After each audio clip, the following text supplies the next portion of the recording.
are 4 different types of email communications that I did not receive during the pandemic that now that things are shifting in the market, I'm receiving. So if you're curious about what those emails are, and it's pretty good, then this is the video for you, so stick around.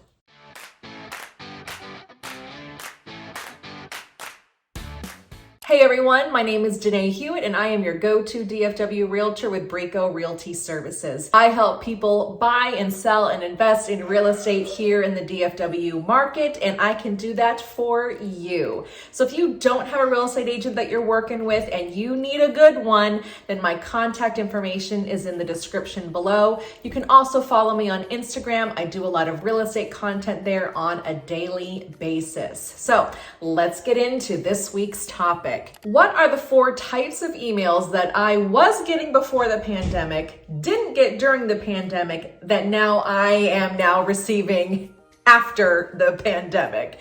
Well, the first one is email marketing blast from other real estate agents.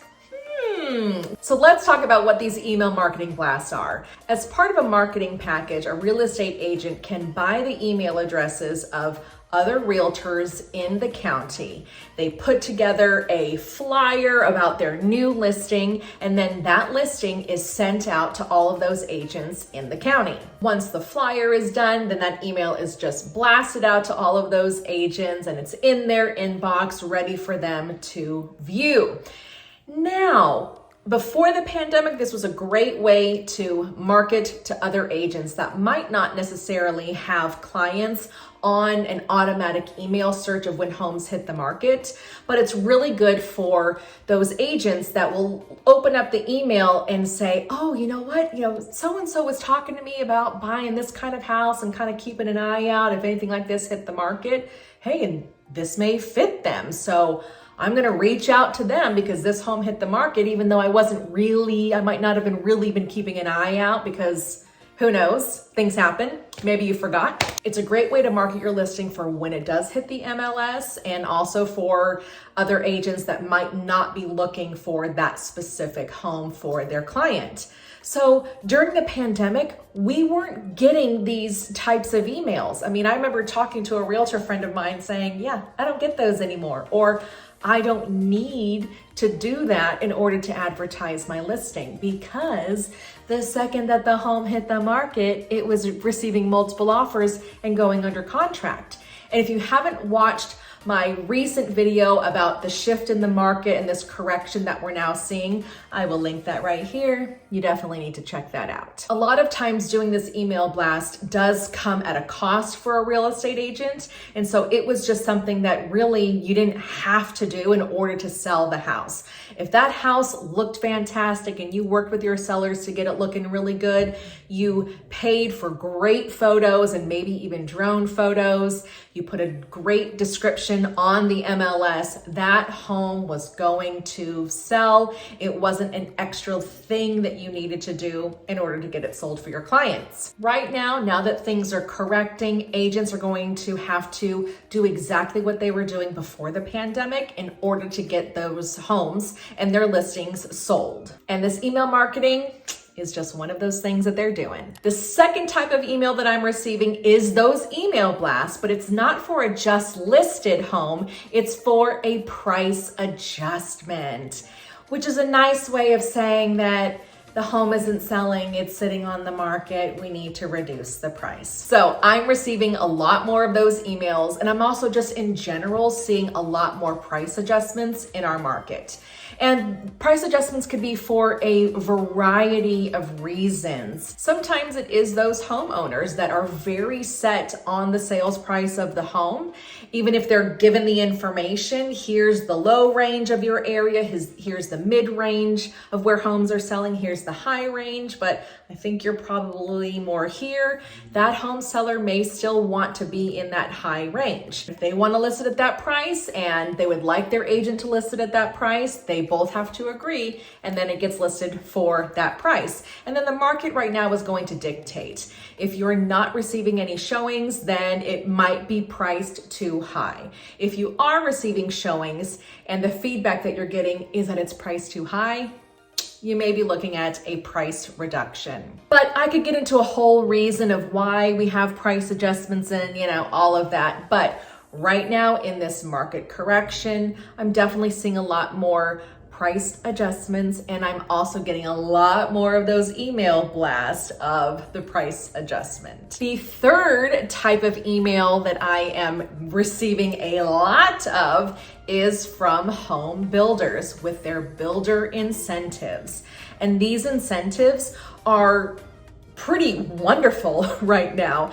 And they were pretty much the way that they were before the pandemic. During the pandemic, these last 18 to 24 months, I have helped a lot of clients with new construction. Lots. So I know what's going on with new construction. Before the pandemic, a lot of the builder incentives were pretty wonderful. If you use the builder's preferred lender, they would pay for the title policy, and they would also give you a certain amount of money to use at the design center if you were designing any of the things on the inside or the outside of the home.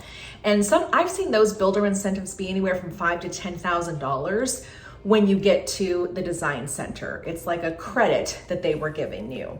Well, that has changed a little bit. During the pandemic, you were still getting an incentive if you use the preferred lender, but usually that was just the title policy was paid for. And that's a few $1,000s, which depends on the price of your home.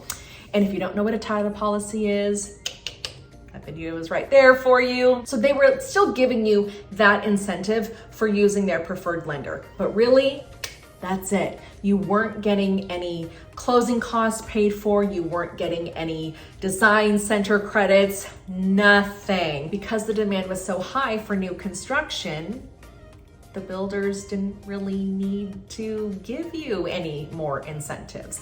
Now, that's not for every builder, okay? Not for every builder, but a lot of them. We'll just put it that way. Well, now I'm receiving emails of just these great builder incentives on top of the title policy, on top of maybe the blinds being thrown in. I just got an email from a builder that they were giving the buyer of the house a $10,000 lender credit used in order to drop your interest rate down, to buy that rate down, or that could be used towards closing cost, which, that's a great incentive. I was getting those emails before the pandemic. Not during, but I am getting them now. A lot of builders have been reaching out to me, the sales agents that I've worked with, sales agents that I talked with, but maybe my client didn't go with that new builder. They're reaching out to me talking about all the inventory that they have and all the properties that they've got ready to sell, because the demand has definitely slowed down for them. And some of the buyers that were under contract for some of those homes, for whatever reason, had to terminate. So that is the third type of email that I have been receiving that I haven't received in quite some time. The last type of email communication that I am getting that I wasn't getting during the pandemic is from lenders.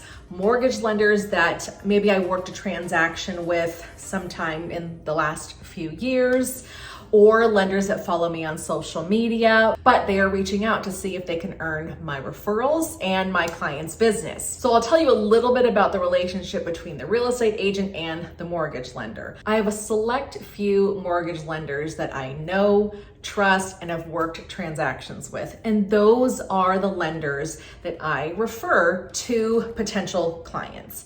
These are the people that I know, these are the people that I've worked with and I trust, and you can trust them too. And there's a lot of mortgage lenders out there, and they want to be my preferred lender that I'm going to recommend to my clients. But I can't have everyone on my preferred mortgage lender list. There's too much. I can't do it. So before the pandemic, I was definitely creating relationships with mortgage lenders, getting to know all of them, working with them. And I was getting phone calls saying, hey, can we grab lunch? Can we do coffee so I can talk to you about how my company is different, how your clients would be in great hands with me, yada, yada, yada. Well, during the pandemic, that wasn't happening.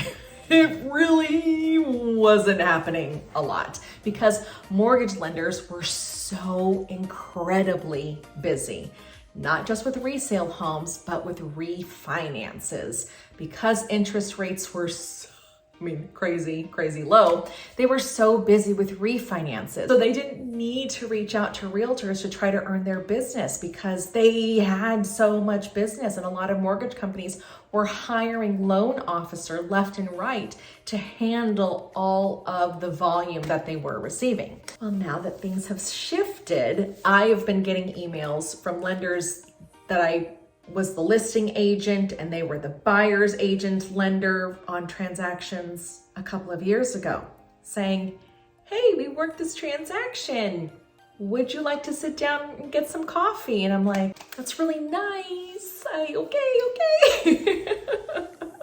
But I can't do everything. I can't do every lunch. I can't do every coffee meeting. I have got my select few mortgage lenders that I like to refer. And if something happens to one of them, I've got some others that I already know that I would reach out to. So can you tell I'm trying to be nice right now? So those are the 4 types of emails and communications that I am now receiving, that things are changing a little bit, that I wasn't receiving in the last 18 to 24 months during the pandemic. If you like this video and like the content that I put out, definitely like and subscribe. The YouTube algorithm just loves all of that. And in the meantime, you can check out that video right there. Have a great day, everyone, and I'll see you next week.